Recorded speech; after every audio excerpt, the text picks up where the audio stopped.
Leonard led the Clippers into Dallas to take on the Mavs in a game that would come down to the wire. Kawhi and Luka each put up 36-point double-doubles, but it was the Claw who got the last laugh. The Clippers would win 110-107 thanks to a late three and two clutch free throws from Kawhi that sealed the game.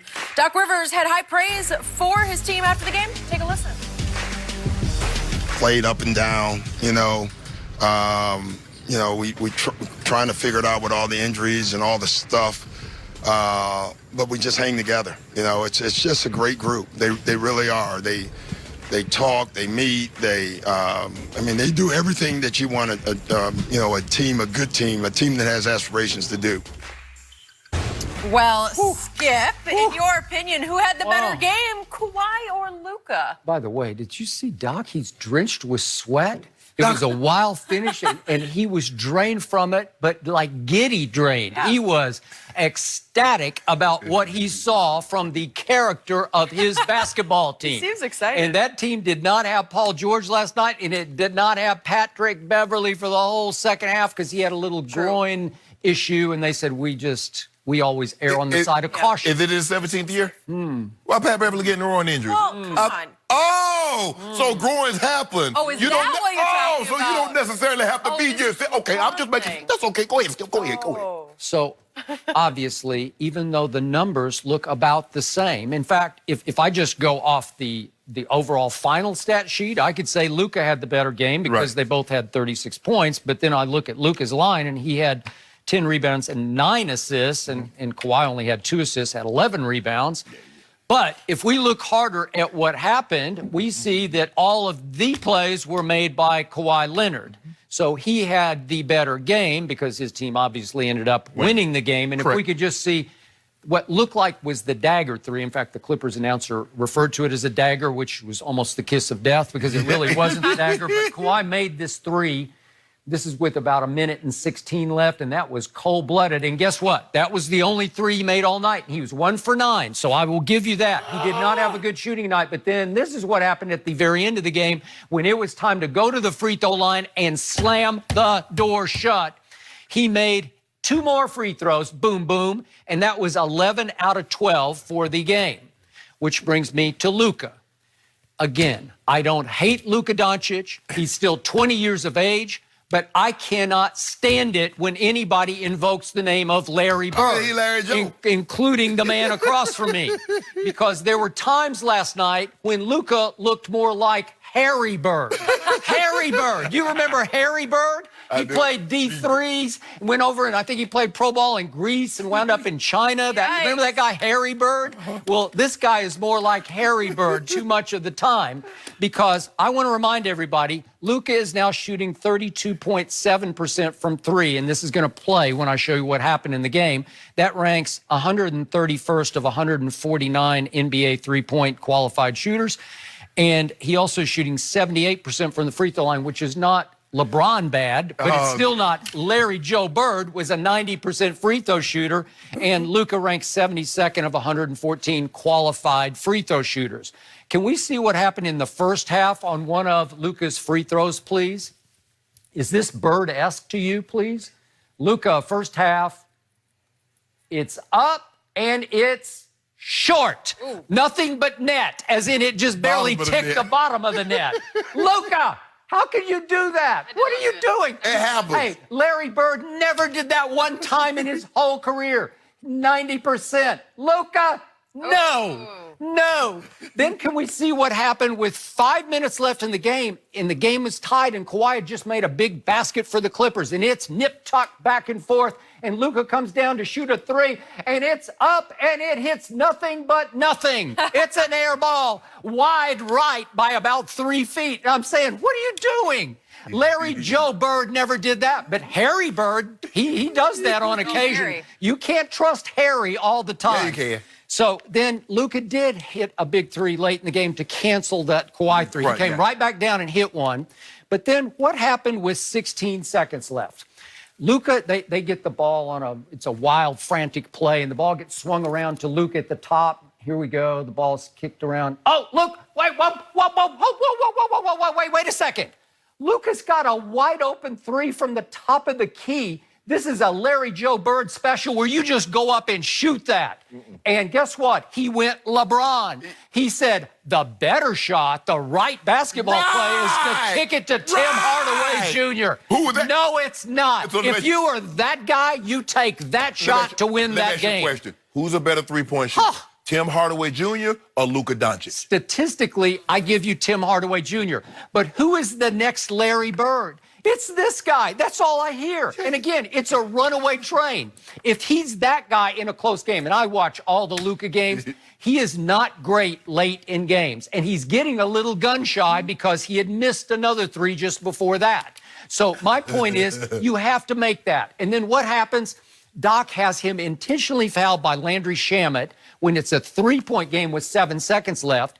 And here he goes he gets fouled by Shamet. This is when they don't have a foul to give. They're just going to make him shoot the free throws because it's a 3-point game. So he needs to make these 2 free throws to give them a chance. And the first one is up, and it barely hits the front of the rim.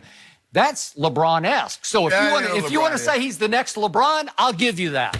You got me. But in the end, this was a big game against a Clippers team down Paul George, down Patrick Beverley, and Kawhi Leonard took the game over. Both of them scored 11 points in the fourth quarter, but Kawhi's were more meaningful than Harry Bird's. Yeah, I mean, if you want me to come up here and argue against Kawhi, I can't. Last night, I mean, he was 12 of 29. He wasn't efficient. 1 of 9 from the 3-point line. But, Skip, we've seen this from Kawhi. You remember last year in Game 7, he was 16 of 39. Yep. But the shot that needed to be made, the shot that needed to be taken, he took it and he made it. And that's what the really good ones can do. They all have amnesia. Man, I've been missing all my shots tonight, and I'm going to make this one. That's what they can do. Skip, look, I don't believe there's been a 20-year-old that's had more on their plate than Luka Doncic. Maybe Magic, maybe LeBron. But you got to realize, Skip, he's still 20. Okay, I'm feeling sorry over here for him because he does not deserve the expectations being heaped on his shoulders. He's not that guy, not yet. You do know Larry was at Indiana State at 20. Okay, fair enough. He wasn't playing NBA basketball, Jenny. But what happened the minute he stepped on an NBA floor? You knew. Yes. I don't know. Yeah, you know. I do not know. Oh, you know. I'm sorry. Yeah, look. I don't know why you keep on trying to do this. I mean, Luka is asked to do everything. He's 29, 10, and 9 at the age of 20. Yeah. And the offense, everything, there's nothing going on in which he doesn't have his hand in. Now, Porzingis, it was his first game back. He looked rusty. He did. Now, he was 4-17. I'll give you that. Skip, he was out longer than AD, and we saw how rusty AD looked after being out only 2. Luka's been out like 3 weeks. Not Luka, excuse me. Porzingis has been out like 3 weeks. Okay. And then he comes and goes. I mean, I'm more uncertain of him than I am Luka. I know what Luka goes. Luka's a superstar, Skip. I hate to disagree with you. But I'm going to give Kawhi his props.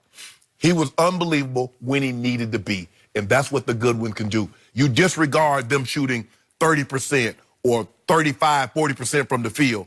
When they need to take a shot, when they need to make a shot, he, like so many of the other greats, can do that. And that's what he was able to do last night. Luka got his. It's kind of tough on him to try to have to guard Luka because if you're going to put him on Luka, you're going to zap some of his energy on the offensive end. They needed all 36 last night. He had one of those nights, Skip, where he goes from Kawhi. From Kawhi, yeah. They did. Well, they needed everything. So Shamet stepped up big. Shamet was huge for them last night. He's a very good unsung player for them. Yes. So the bigger takeaway from last night, obviously, to me, it was more about what Luka couldn't do at home in Dallas.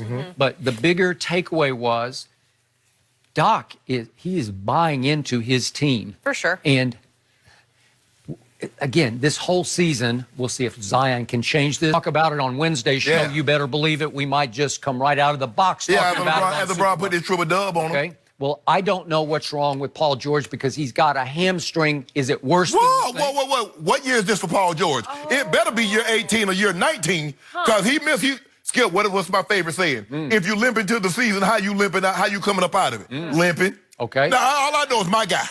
My guy had it growing. First time he's had an injury like that, Jenny, in 16 seasons. Oh, yeah. Wow, he's over. He old. I ain't never seen a guy this old. Who pulls their groin? Who does this? I'm just trying to figure out why Paul George got this injury. Patrick Beverly got a groin injury. Is Patrick Beverly old as LeBron? What have I called LeBron many times? The most durable superstar I have ever watched. And so it was shocking that he had a groin pull that kept him out for 2 months? Really? Well, that's kind of a year 16 kind of an injury to me. No. What happened was he pulled his groin. He got it good. He didn't tell you he heard a pop, but you talking, he ain't hear no pop. Ain't nobody else here. That's what you said. The only pop I know coaches the Spurs. The man said he heard a pop.